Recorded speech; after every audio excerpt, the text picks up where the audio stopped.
আলহামদুলিল্লাহি রাব্বিল আলামিন ওয়াসসালাতু ওয়াসসালামু আলা সাইয়্যিদিল মুরসালিন আম্মা বা'দ ফাআউযু বিল্লাহি মিনাশ শাইতানির রাজীম বিসমিল্লাহির রহমানির রহিম আসসালাতু ওয়াসসালামু আলাইকা ইয়া রাসূলুল্লাহ ওয়া আলা আলিকা ওয়া আসহাবিকা ইয়া হাবিবাল্লাহ আসসালাতু ওয়াসসালামু আলাইকা ইয়া নবিয়াল্লাহ ওয়া আলা আলিকা ওয়া আসহাবিকা ইয়া নূরাল্লাহ। প্রিয় ইসলাম ভাইরা, আমাদের দর্শকবৃন্দ, আপনাদেরকে সন্তানের সুশিক্ষা অনুষ্ঠানে সাদর আমন্ত্রণ জানাচ্ছি। আল্লাহর প্রিয় হাবিব, আখেরি নবী, নূরায়ে নবী, নবী মুহাম্মদ রাসূলুল্লাহ সাল্লাল্লাহু তাআলা আলাইহি ওয়াসাল্লামের হাদিসে মুবারাকার মধ্যে রয়েছে এরকম, যা সারমর্ম: যখন আমরা কোনো কিছু ভুলে যাই আর ওই ভুলে যাওয়া জিনিসের কথা যদি স্মরণ করতে চাই, আমরা যেন দরুদ শরীফ পড়ি, তাহলে ইনশাআল্লাহ আমাদের ভুলে যাওয়া জিনিসের কথা মনে পড়ে যাবে। আসুন আমরা মুহাব্বতে একবার দরুদ শরীফ পাঠ করি। সাল্লু আলাল হাবিব সাল্লাল্লাহু তাআলা আলা মুহাম্মদ সাল্লাল্লাহু আলাইহি ওয়াসাল্লাম। সন্তান আমাদের জন্য একটা বড় নিয়ামত। এই সন্তান নেককার হলে, সচ্চরিত্রবান হলে মা বাপের বৃদ্ধকালে সাহারা হয়, আর আল্লাহওয়ালা হলে এই সন্তান মা বাপের জন্য, মা বাপ যখন মারা যায়, এটা সদকায়ে জারিয়া হয়। আজকে আমরা সেই ধরনের একটা জিন্দগির ওয়াকিয়া এক আল্লাহওয়ালা শুনবো ইনশাআল্লাহ। তাজকিরাতুল আউলিয়ার মধ্যে আছে এক বুজুর্গ, যিনি অনেক বড় ব্যবসায়ী ছিলেন, মণি মুক্তা হীরার ব্যবসা করতেন, যার কারণে বিভিন্ন রাজার দরবারে মন্ত্রী উজির যারা আছে তাদের সাথে ওনার উঠা বসা হতো। একবার উনি তার ব্যবসায়ী মাল, হীরা, মণি মুক্তা নিয়ে বাদশার দরবারে গেলেন বিক্রি করার জন্য।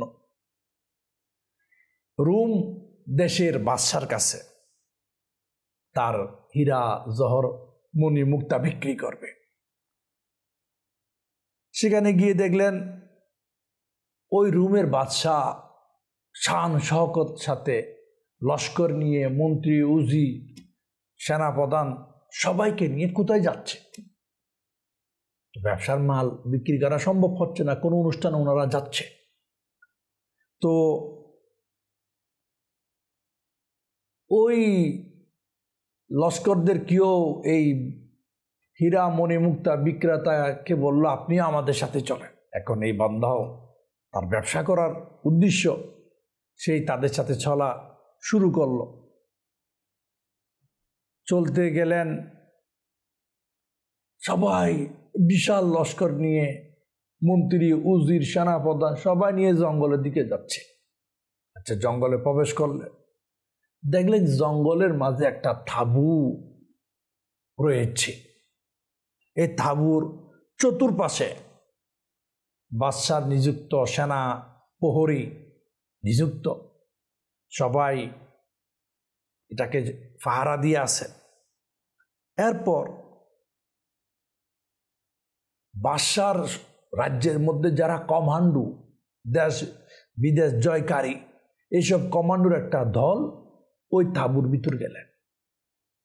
কি বলল এই স্বর্ণ হীরা মণি মুক্তা বিক্রেতা শুনে নাই, বুঝে নাই। কিছুক্ষণ পর ওরা ফেরত আসলো। এরপর এই তাঁবুর মধ্যে বৃদ্ধ অভিজ্ঞ ডাক্তারের দল, তারা প্রবেশ করল। তারাও কিছুক্ষণ এখানে অবস্থান করে বেরিয়ে আসলো। এরপর মুসলিম যারা আছে, বিধর্মী যারা আছে, তাদের মধ্যে যারা গুরু রয়েছে, ধর্মগুরু, বিভিন্ন গুরু, তাদের একটা দল ওই তাঁবুর মধ্যে প্রবেশ করলেন। তারাও কিছুক্ষণ এখানে থেকে বের হয়ে গেলেন। এরপর ওই তাঁবুর মধ্যে তৎকালীন রোম রাজ্যের এলাকার সবচাইতে যত সুন্দরী রমণী যারা, তাদের একটা দল ওই তাঁবুর ভিতর প্রবেশ করলেন। এই সুন্দরী রমণীগণ কিছুক্ষণ পর বের হয়ে গেল। এরপর বাদশাহ তার মন্ত্রী উজির নাজিরদেরকে নিয়ে তাঁবুর মধ্যে প্রবেশ করলেন। কিছুক্ষণ পর ফিরে আসলো। এখন এই হীরা বিক্রেতাকারী, মণিমুক্তা বিক্রেতাকারী বললে এটা কেমন অনুষ্ঠান? নীরব, নিস্তব্ধ, কোনো হাসাহাসি নাই, হো চই নাই, গান বাজনা নাই, আনন্দ ফুর্তি নাই, কোনো মিউজিক নাই, এক কথা নীরব নিস্তব্ধ। এটা কেমন অনুষ্ঠান? ওনার বুঝে আসে নাই। তখন এই হীরা মণি মুক্তা বিক্রেতা রাজার এক মন্ত্রীকে জিজ্ঞাসা করলো, ভাই এটা কিসের অনুষ্ঠান, কোন ধরনের অনুষ্ঠান? সবাই এত নীরব, সবাই এত নীরব নিস্তব্ধ। তখন মন্ত্রী বলল, ভাই আসল কথা হলো বাদশার একজন যুবক সন্তান ছিল, সে কয়েক বছর আগে মারা গিয়েছে।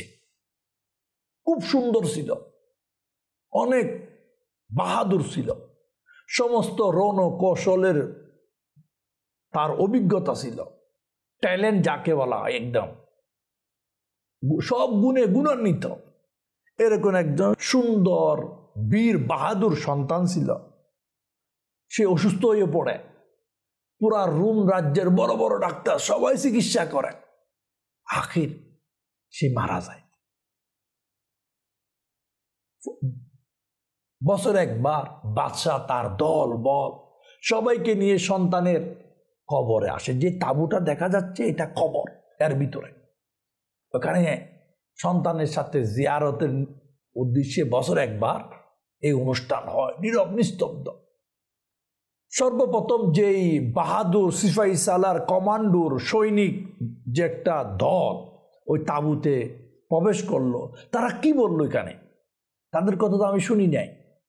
তখন বলা হলো, তারা বলল, হে সম্মানিত শাহজাদা, যদি আমাদের শক্তি, অস্ত্র, তরবারি, সৈন্য সামন্ত দিয়ে যদি তোমার মৃত্যুকে যদি ঠেকাতে পারতাম তবে আমরা তোমাকে বাঁচিয়ে রাখতাম। কিন্তু মওত সেটা এমন একটা জিনিস যা কোনো ক্ষমতা ধরের ক্ষমতাকে মানে না। কারো ক্ষমতা নাই, কোনো অস্ত্রের ক্ষমতা নাই, কোনো কমান্ডারের ক্ষমতা নাই, কোনো বীর বাহাদুরের ক্ষমতা নাই মওতকে প্রতিহত করা। বিদায় আমরা অপারগ, আমরা অপারগ।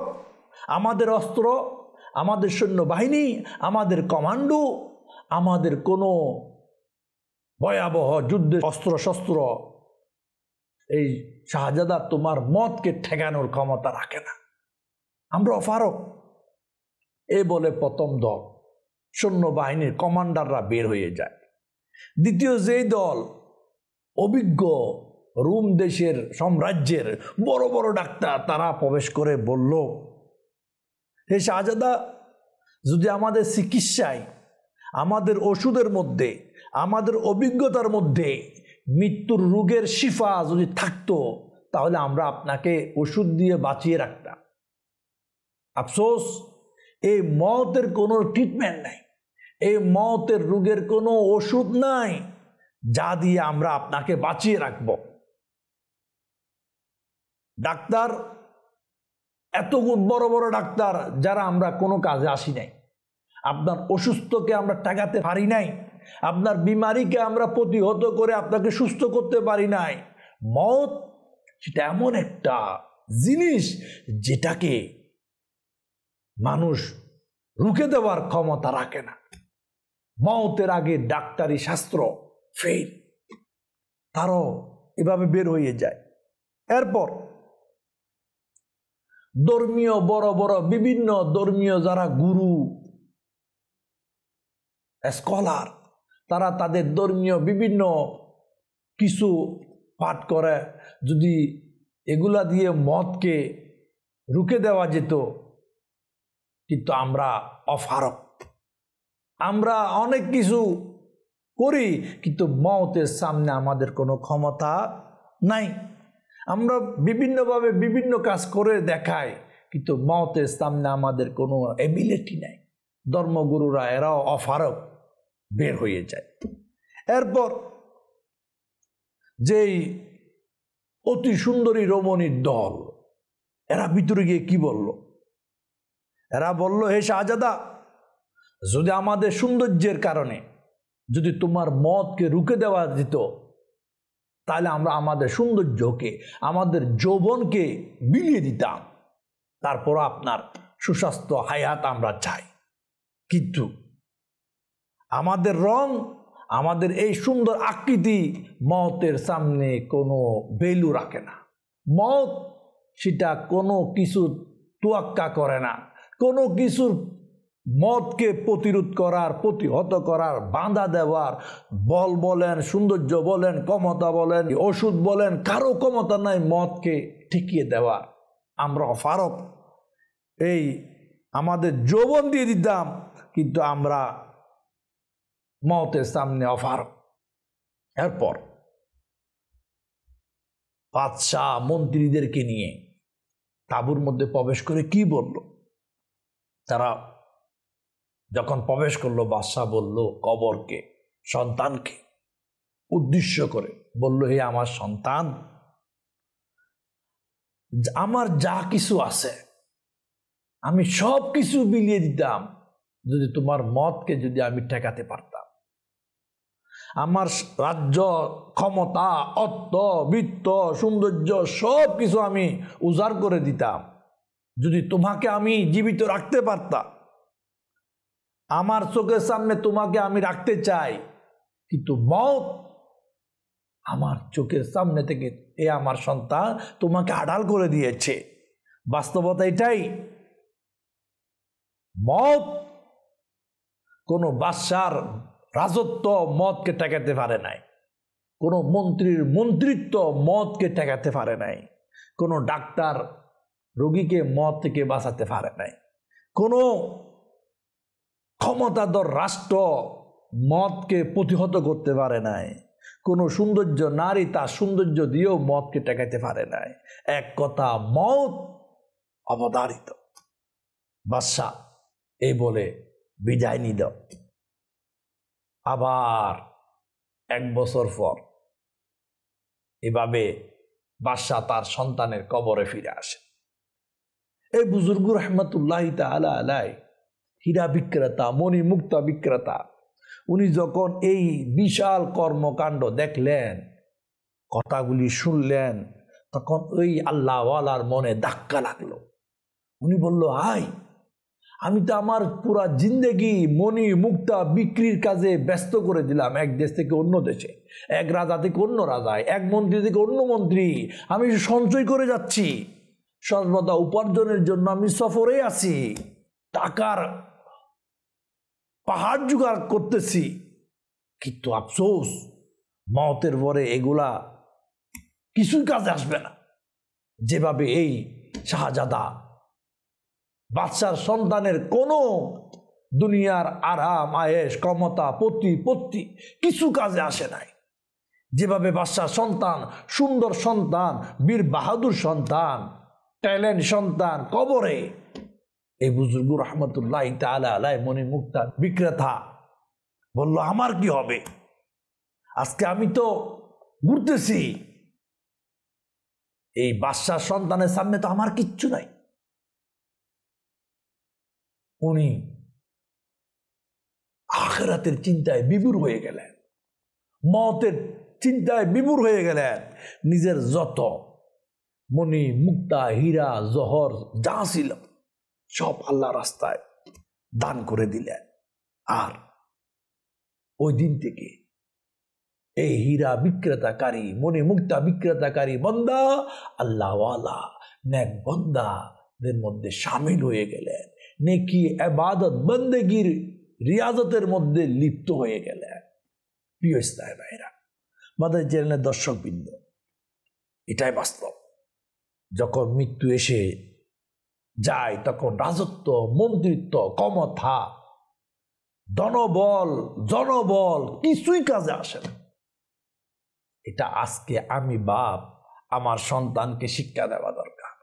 আজকে আমরা আমাদের সন্তানকে উচ্চ বিলাসিতা শিক্ষায় শিক্ষিত করতে চাই, উচ্চ আশায়, রঙিন আশায় দেখিয়ে দেখিয়ে তাদেরকে দুনিয়ার ভালোবাসায় গ্রেফতার করে দিতে চায়। তাদেরকে বোঝানো দরকার, বাবা জো করনা করলে আখির মত হ্যায়।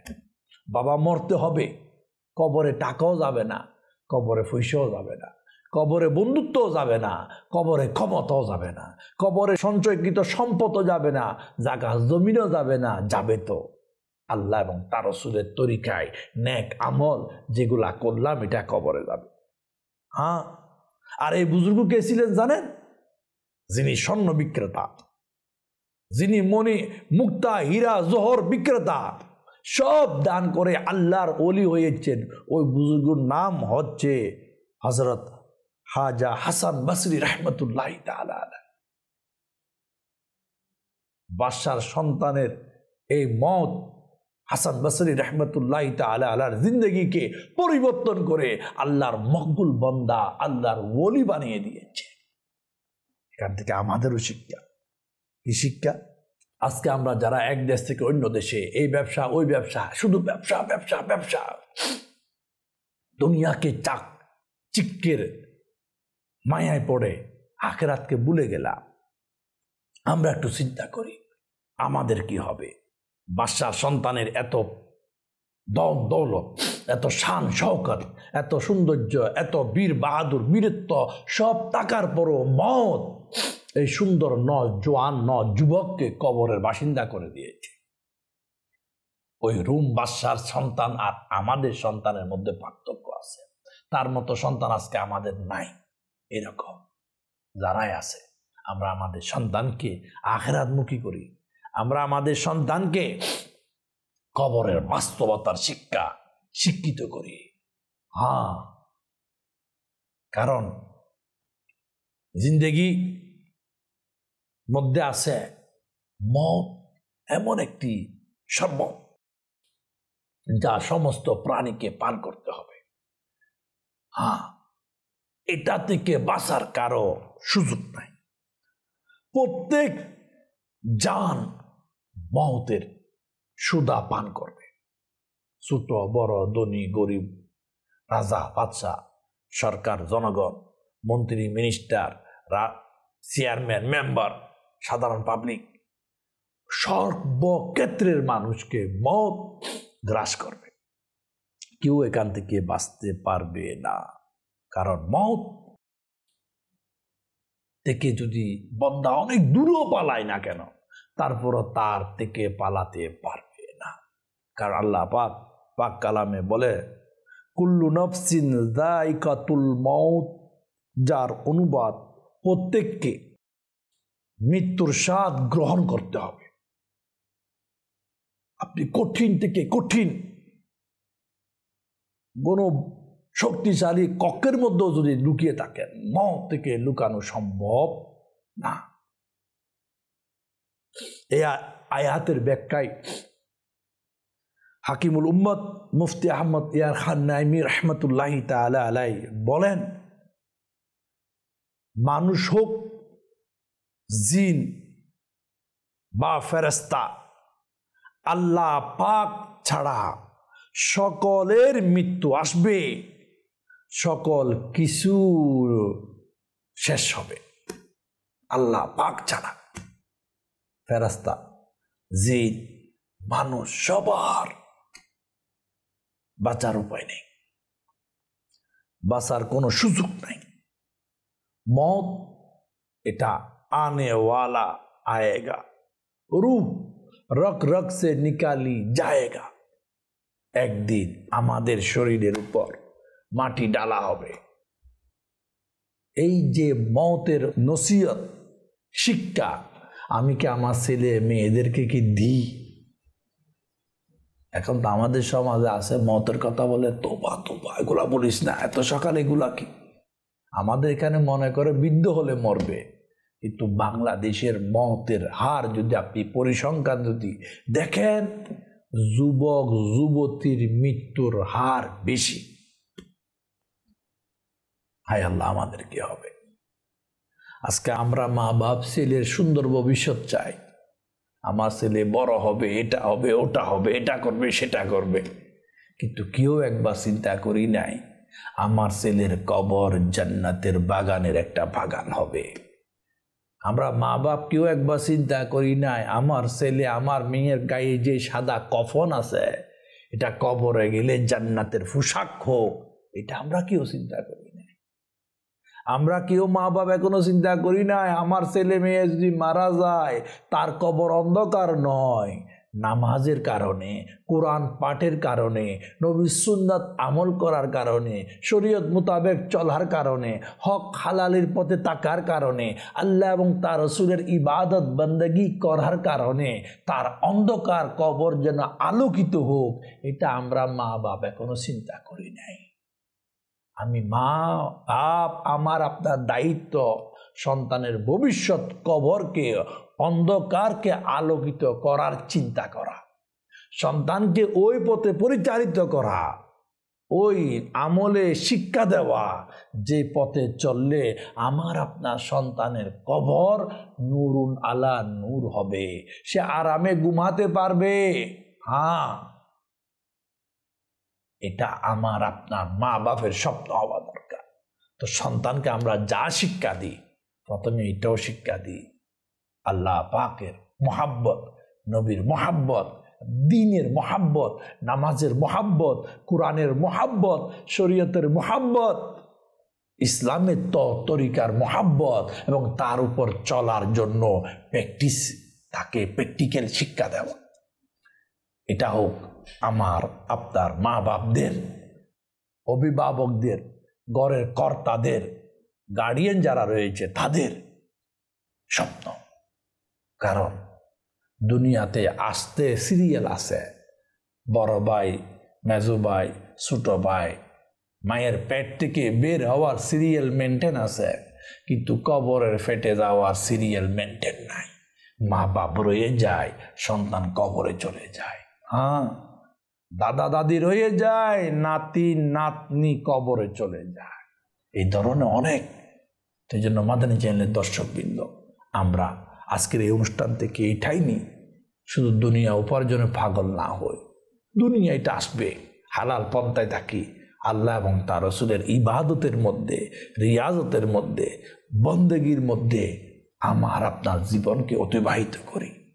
এটা হোক আজকের অনুষ্ঠানের একমাত্র কি শিক্ষার বিষয়। আমরা যতদিন বেঁচে থাকি আল্লাহ এবং তার রাসূলের পথে মতে তরিকায় বেঁচে থাকি, সন্তানদেরকেও বাঁচিয়ে রাখি। আল্লাহ পাক আমরা যা শুনলাম এই শোনার উপর আমল করার তৌফিক দান করুন। সাল্লু আলাল হাবিব সাল্লাল্লাহু তাআলা আলা মুহাম্মদ সাল্লাল্লাহু আলাইহি ওয়াসাল্লাম।